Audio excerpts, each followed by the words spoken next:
We're going to call this session of the Economic Development Committee together, joined by my colleagues Joe Busciano and Jose Huizar, and I think we may have one or two others by the time we get started, or maybe not. Three members. All right, we're going to roll. Mr. Clerk, can we get the roll? Can we call the roll? Who calls the roll? Councilmember Price, Present. Councilmember Busciano, Here. and Councilmember Huizar. Here. All right. Sounds like we got a full house. We're going to take items, gentlemen, 3 and 4 on consent, unless there's strenuous objections. No objection, Mr. Chair, but I do want to recognize Lee Sweet from Warner Grant, who's here present. He is amazing work and our eyes and ears at the Warner Grant Theater, accompanied by the Ben Johnson, who oversees all our performing arts in the city of Los Angeles. So Warner Grant's on the move. I know it's a consent item, but appreciate that, Mr. Chair. All right. So, thanks for your service and all that you do, and all that you did, and all you will do. We've got, I guess, one multiple comment card from Jay Bradford.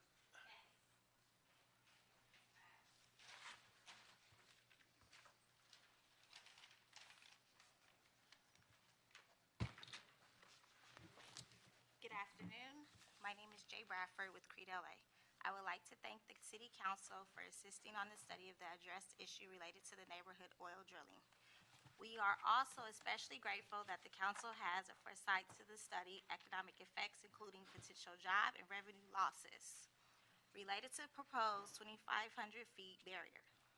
People's jobs and careers are at risk. Some of the workers who may be affected have been reaching out to us, and that is why we are here to urge you to place special emphasis on this issue. We believe that protecting local jobs is critical to the well-being of the city and its people. Thank you. Thank you. Thanks for your comments. I think that concludes all of our multiple agenda items. Any general public comment? No cards have been submitted. Okay, no cards this time. Let's move on to item 1. Item number 1 is a joint workforce development board, economic and workforce development department report relative to the Los Angeles Basin Regional Planning Unit Regional Workforce Development Plan for program year 2017-2020. All right, so mouthful Right. or a lot of work. And Greg's here as well, so he's going to join us. All right. So we brought a team today to give you a little bit of our background of what we've been working on for the last couple of years. But this actually is rooted in a work that we've been doing for almost the past decade. So in the city of Los Angeles, we have one issue that has kind of plagued us, I would say, that it's been an issue that has eluded answers because we've all been trying to do it independently. And that has been really kids, young adults, not in school and not in work. And for many years, there was upwards of 20% of our young people that were high school dropouts, that were not pursuing education, not pursuing work. And about a decade ago, we focused our efforts and linked with some valuable partners, LAUSD being one, the Chamber of Commerce, the philanthropy community, to come together to actually reconnect young people back to school and work. So what's before you today is a plan, a strategic plan that encompasses many agencies, not just what we've been doing through the Workforce Development Board, but Greg and his board has been our leaders in bringing the folks together, and our department has been the implementers, but it really has been rested in multiple agencies working together to bring kids back to school and work. So one quick stat that I'll leave you with is that we've been, over the last 8 years since we've implemented the USource system, we've been able to reduce that number from nearly 88,000 young people, 18 to 24, that were disconnected, down to about 66,000. But we still have 66,000 young people in the city that are not connected to school and work, 18 to 24. And they're not evenly spread across the city. They're highly concentrated in places like your district in Watts, in Los Angeles, in particular 8 and 9, CD 14. So I'm really glad that you're both on the committee with Mr. Price, because I think of us attacking this issue and do it systemically over the next 4 to 5 years, we could actually reduce that number again and reduce it from 66,000 to maybe 35,000 or even lower. I would like to actually introduce Ruben Gonzalez, who's been heading up some of our policy work with this performance pilot, and as well as Carrie Lamont from the LA Chamber of Commerce, who's played a critical role, and then everyone knows Greg, of course. So one of the unique aspects of receiving this federal P3 designation allows for federal waivers to all the participating federal agencies. I think there's a huge appreciation. And what does that mean, a waiver? Well, actually, I could provide a document that provides a summary of just the guidelines. But if the federal agencies believe that there are statutory and regulatory barriers that are keeping local jurisdictions from achieving better results. So LA has submitted 30-plus waivers, which are currently being considered. The other piece is considering just the uncertainty of this administration. There's a lot that's happening here locally. We think that can be done here locally between public systems and the state. And the third piece is we're in the process of developing some congressional recommendations. I can leave you an example after that. So, good afternoon. I'm Carrie Lamont. I'm with the Los Angeles Area Chamber of Commerce. And at the Chamber, I serve as the director of the LA Compact, which is a commitment by 24 leading organizations in Los Angeles, including Council President Herb Wesson and Mayor Garcetti, to improve outcomes from cradle to career for Los Angeles students. And the signers of the LA Compact have committed to 3 big goals: that all students graduate from high school, have access to and prepared for success in post-secondary education, and have pathways to sustainable jobs and careers. And this work around disconnected youth, I can't think of anything more important than improving outcomes for this vulnerable population in Los Angeles, aligned to the LA Compact's goals. And we're so excited to be here today in support of that, and appreciative of the city's efforts in leading this effort. So the Chamber has a long history of partnership with the City of Los Angeles around higher LA's youth. Every year we connect over 2,000 young adults to private sector internships and employment opportunities in the city. And we're really looking forward to, through this P3 Performance Partnership Pilot, on ensuring that more of those youth are truly disconnected youth, our foster youth, our probation youth, our homeless youth. Additionally, the LA Chamber helped launch the LA Opportunity Youth Collaborative 4 years ago. This is an effort focused on transition-age foster youth in the LA region. These youth face significant barriers to education and employment. Nearly half aging out of the foster care system earn no wages at all in their first 4 years after they've aged out. They're completely unemployed. And those They're out at 18? That was when they age out at 18. They now can age out at age 21. So there's extended foster care up to age 21.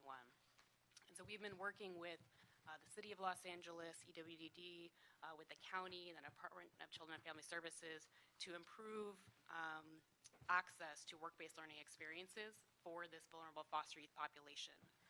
We've launched a campaign specifically to connect them to higher LA's youth and to the LA County Youth Jobs Program.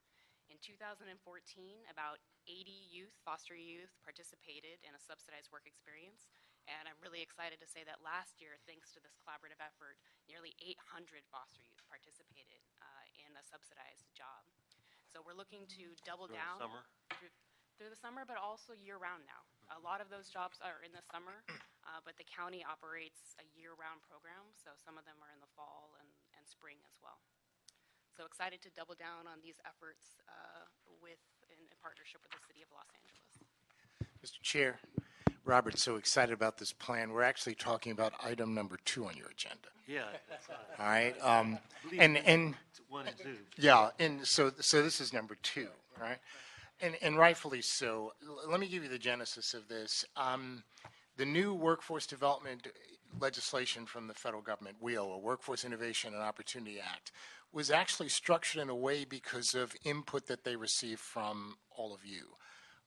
There's a focus in the legislation on out-of-school youth, and they used LA's system, youth service system, as a model and required that we no longer serve the majority of young people in school, but we focus more of our efforts on out-of-school. So we had a stellar, a nationwide known youth source system, and we have 14 youth source centers. What the Fed said to us, though, was how can you improve it and expand it beyond the borders of LA? So we're being benevolent about that. And what we did was we applied for this grant, P3 designation. It came with some money for planning, and we have everybody who coalesced behind issues. So what is this plan? We coalesced behind issues and identifying who we're going to serve. It used to be 1 out of 5 young people were disconnected from school and work. It's now 1 out of 6. Robert said that, 66,000. We actually have agreed to collaborate in service delivery with the county, all kinds of nonprofits, et cetera. And thirdly, we're leveraging resources to get more bang for our buck. That's what this plan is. It's actually being implemented. It's an ongoing effort. You asked the questions about some of the waivers. Even within the federal government, there are stovepipes or there are silos, and one department may have a regulation that is totally anathema to another department. So actually, Ruben was referring to some of the things where we're helping the federal government realize that some of its regulations from department to department, specifically with regard to welfare, et cetera, and some of these young folks and those who are in the foster care system don't seem to work when you're trying to put a holistic approach together to serve them. So I want to commend Robert. It's been through our youth council, the department. It's a massive coalition that's working together. Something as simple as library cards, as simple as healthcare services. Workforce development has become this all-encompassing thing, just not getting a job. Education, health, et cetera. Something as simple as getting a young person a card for the Y, to use the Y, and we've got many things that we've accomplished. But we're going to work together. There are specific goals and objectives under this, and it'll make our system of 14 centers even better. And you'll see in the upcoming weeks where the county and everyone else is actually investing in our system, because young people could care less about our jurisdictional boundaries and cross them quite often. So, Mr. Clerk, why don't you read item 2, because we have been sort of discussing both of these. Why don't you read them too? And then we Yes, can- I was very excited to get this in front of you. Appreciate the enthusiasm. Appreciate the enthusiasm. Item 2 is a joint Workforce Development Board and Economic and Workforce Development Department report relative to approval of the Los Angeles Performance Partnership Pilot, LAP3 2017-2028 Strategic Plan. Okay, thank you. A couple of questions on the Performance Partnership, LAP3. Has the report been adopted by the partnering bodies, boards? Has everyone adopted this plan? It's in process. Trustee Mike Fong is taking it to the LA Community College District, and they will be hearing that later this month. Monica Garcia is taking it with LAUSD School Board, and our sister agency in the county, acronym is WEDAX, Workforce Development, is sending a board letter that they're going to hear in early September. And Supervisor Sheila Kuehl has been our major supporter at the Board of Supervisors. And what are the financial resources needed to implement this plan? Is there a financial plan Right. to bring it about? So we started with our current dollars, and knowing that budgets are tight and there's not a lot of free dollars around, and how we could use our dollars better. And we've had a number of agencies step up, and I'll give one great example is the Department of Mental Health. The Department of Mental Health had 10 navigators that were already paid for and assigned to actually connect young people to mental health services, but they weren't connected to our agencies. So now that we've been able to connect them, some of them are co-located or doing service days in our agencies, and it's a service that we don't have to pay for. So that's an example of being more efficient. But we also you'll have a transmittal in the next couple of weeks of Measure H dollars that we're going to use to co-invest for our 18 to 24 population, working with UCLA and the LGBT Center, among other agencies, to very specifically work with this population around the homeless side. We will plan to come back subsequently with a fiscal analysis of where dollars for disconnected youth are being spent by the Fed, state, county, and the city, and then how we could actually tap those dollars to better serve folks within the city. Priority for grants. And I would just add that the intent of the P3 designation was exactly that focus of really trying to explore a process to further align and integrate current systems along with the state and the federal agencies. Right, and the LAP3 also gives us a priority for grants on the federal side.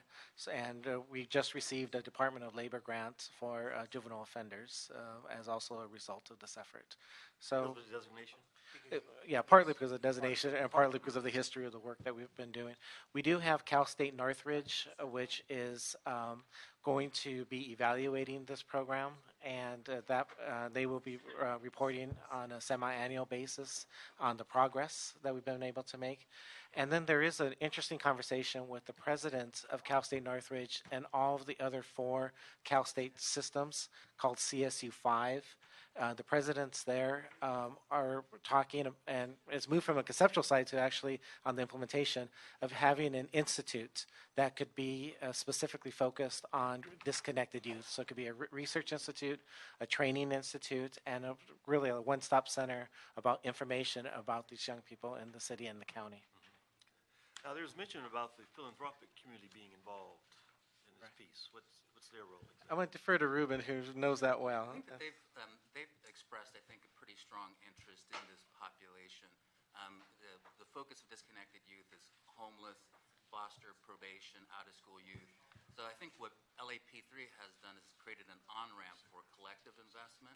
I think there's also an appreciation that given that same population, that health, housing, education, and employment are all interrelated. So we've been actively engaged, and as a matter of fact, Hilton Wellness, a number of other different foundations have expressed an interest. We're currently working with it's the public-private office within the county to talk about really engaging additional foundations. I think once we started to really look at the implementation, this became real, then I think it really provides some clear opportunity for philanthropic investment. And the Hilton has made an initial investment of $150,000 for the research side of our work. Well, this really does is proving to be a real model then for what's possible in terms of bringing resources together. I know that this age group, 18 to 24, is a real it's a gap in our district of 9, and I'm sure the other districts as well, citywide, as you've certainly identified. And so we look forward to the continuing efforts. Members, any questions on item 1 or 2? I had a question, if I can, Mr. Chairman. Yes. Great work overall, and looking forward to implementing plans. We can talk about plans, we can throw money into research and development, but let's get these connected youth, let's get them a paycheck, right? Right. So what are we doing as far as, if you can just speak more to the pathway programs, on those kids or youth from populations with barriers to employment, what's it's probably in here, but just I have to dive into it. What's the proactive approach on identifying and recruiting the folks who are no longer in school or without a job? Sure. So through our partnership with LAUSD, we actually have LAUSD people service counselors in every one of our centers. And the reason why that's important because in the youth source centers. So these are 100% time that they're there. We pay for 50%. The school district invests 50% of that time. So they're co-funded. But what they have access to is all of the school records. And what they do is they get a list of all kids, like this coming August. This is supposed to be X number of kids coming into 9th grade, 10th grade, 11th grade. They get that list of kids that didn't show up. And then we actually work with them and specifically outreach to those young people to reach back and bring them back into the school. On September 14th, there's going to be a school recovery day, which we blanket the whole district. And this has been a really great event between between ourselves and the district. It's district-led, but we actually go to households, knock on the doors. Knocked on doors. And that's right. You went. Yeah. And so there's nothing more of sending that message to our communities when you show up at their door saying, we invite you back to school. What's your barriers? So we have that direct outreach.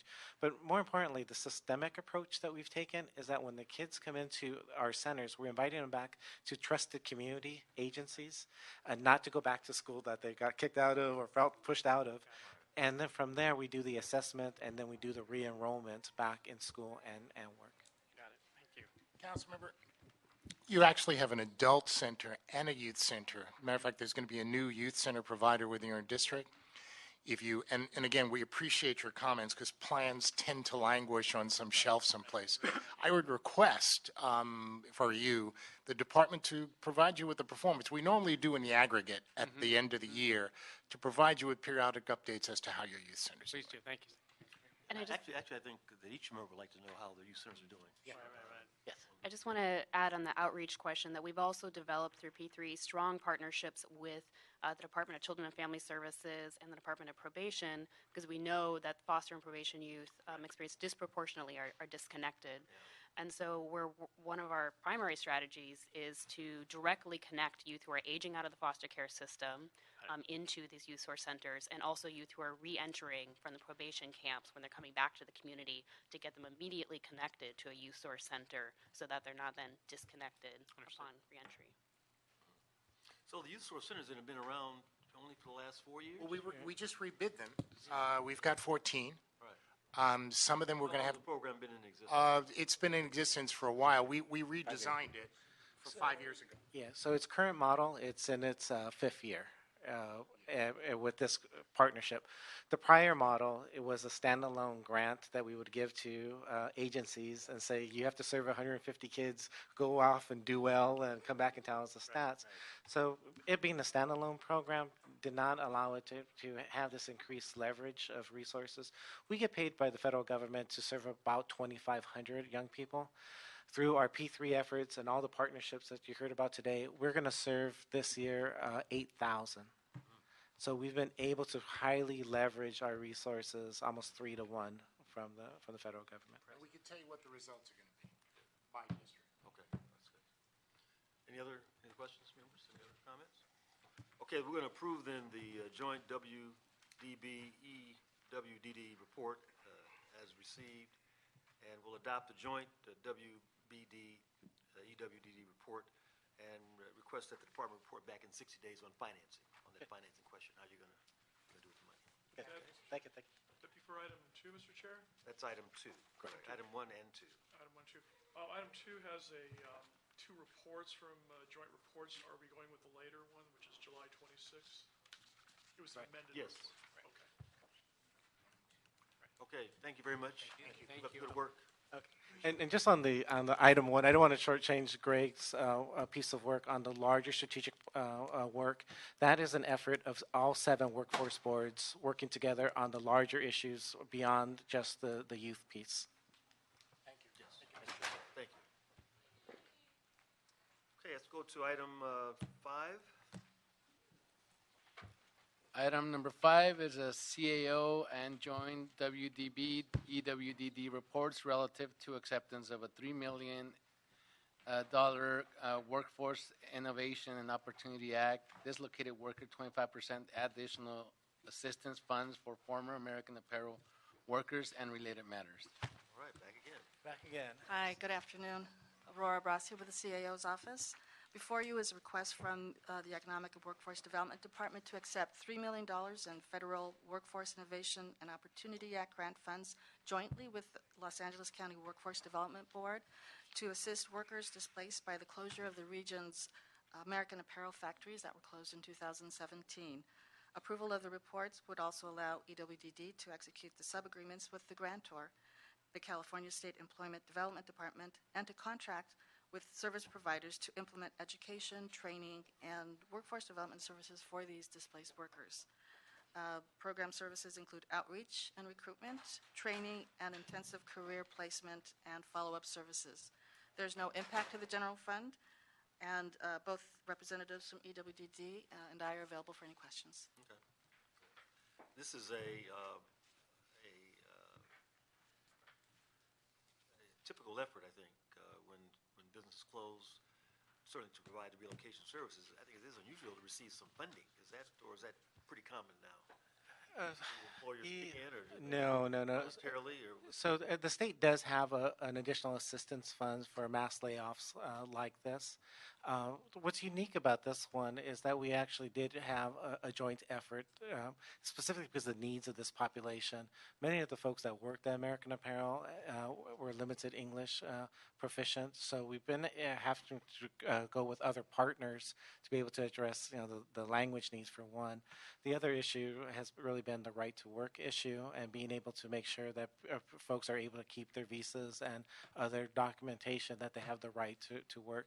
And then thirdly is the actual change in the whole market for manufacturing, especially apparel manufacturing, which has been leaving Los Angeles. So we've done okay on the design and fashion side, but the average working folks that are working in these, and this how large it was. There's 3,400 folks that were actually laid off. Many of them that live in your districts. Of the 3,400, there were 2,400 that were in the downtown area. They actually laid them off, ironically, on MLK Day at 5 in the morning. So staff, led by Gerardo here, were there to help greet them and provide them the 2,400, opportunities. how many approximately have you been able to relocate or to settle or to assist? Well, so far we've had, I'm sorry, it's Gerardo Rubalcaba with EWDD.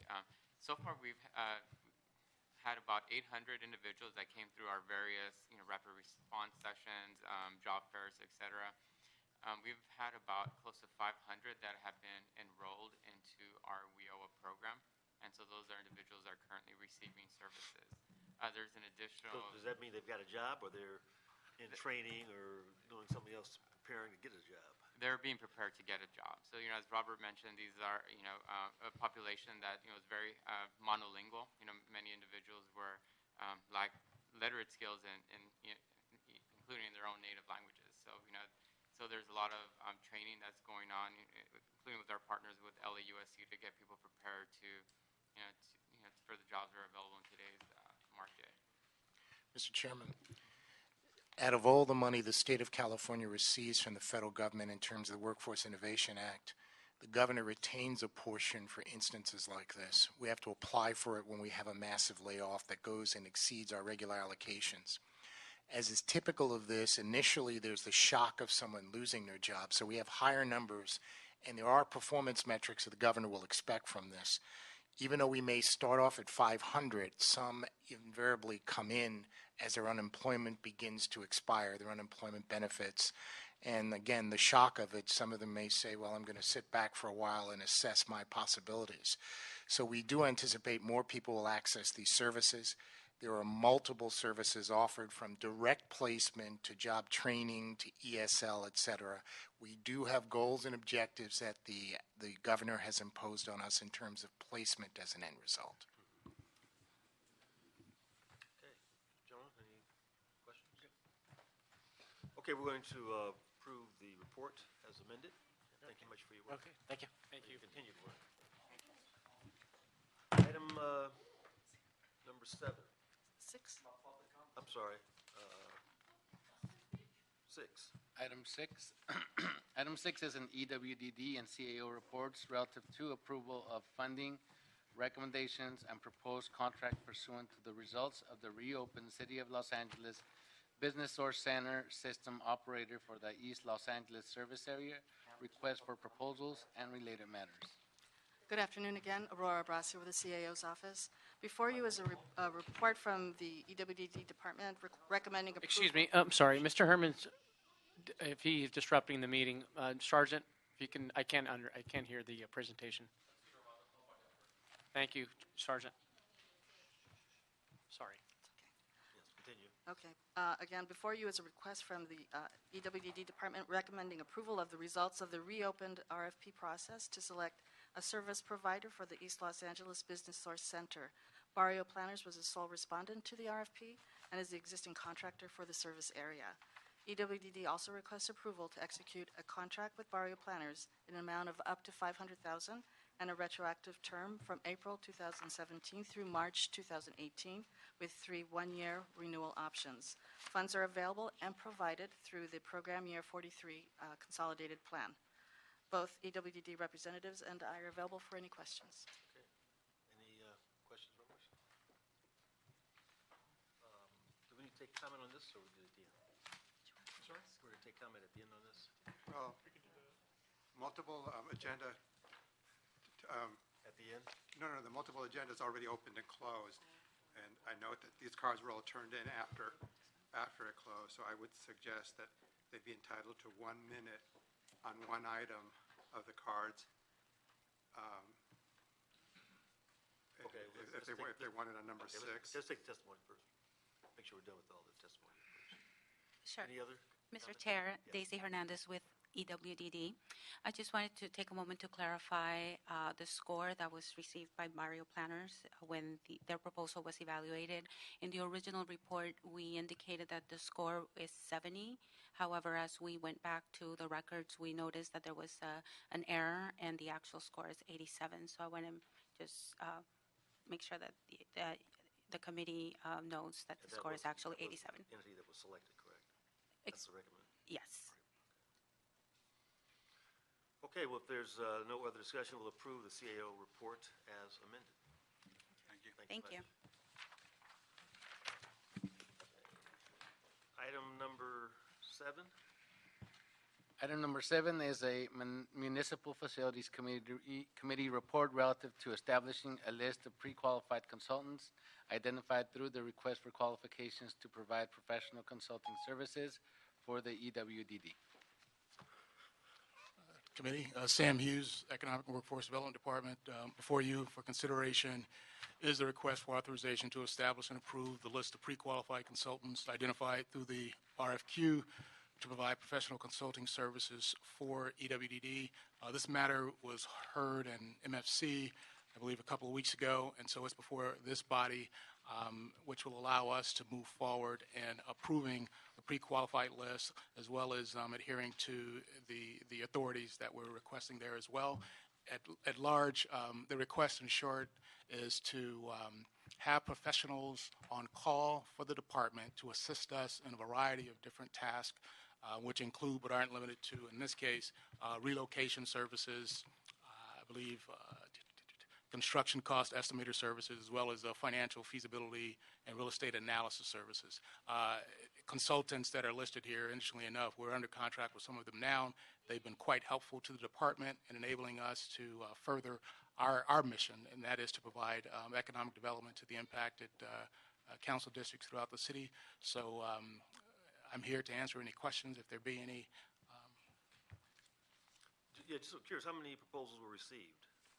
In this case, it's the full number that's represented here. So for relocation services, we had 5 construction cost estimators. Some of those are already under contract, correct? Yes, some were previous contractors who submitted to this new RFQ. Interestingly enough, once we got this out and got the responses back, we also noticed that we have other needs. And so more recently, the department released an RFQ, and I think about a week and a half ago, we received a number of responses that include environmentalists, some appraisers, and other different categories. And so at the appropriate time, we'll bring that list before the committee for authorization to move forward. Okay. Members, any questions? Okay, we'll concur with the recommendation of the Municipal Facilities Committee and approve the report. That will be the order. Okay, we've got a couple of cards here, general comment cards. We'll take them up at this time. Mr. Herman?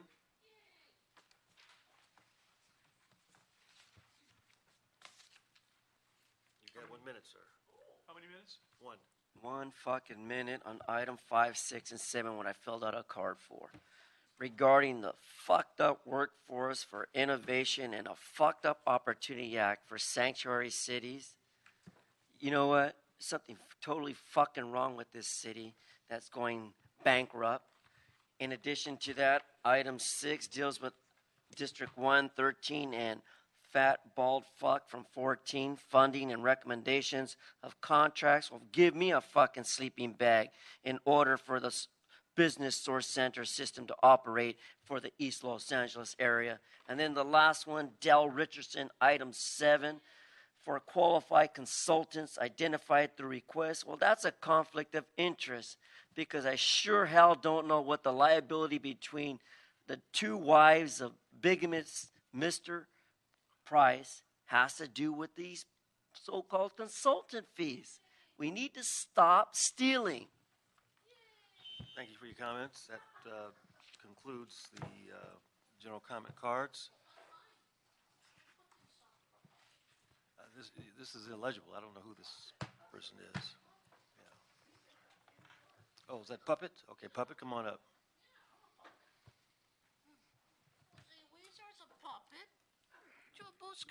Please, sir, just your comments on the item. 1 minute. So, appreciate. Fuck the report on number 7. Give all of it to Del Richardson and Associates. Let's just come out in the open. Let's be transparent. Del Richardson and Associates should get all the city contracts for moving people out of LA and for job creation. Del Richardson and Associates should be the sole provider for all that service so you can make millions and millions and millions more dollars. To do what? To live in CD8 when you're really living in CD7. Yeah, so that's the way it is. Let's just give all the money to Del Richardson. After all, she got married to somebody that's already married, and the poor woman suffered enough of this shit. Thank you. Okay, that concludes the public comment. Any other business before us, Mr.? No, sir. Okay, this meeting is adjourned.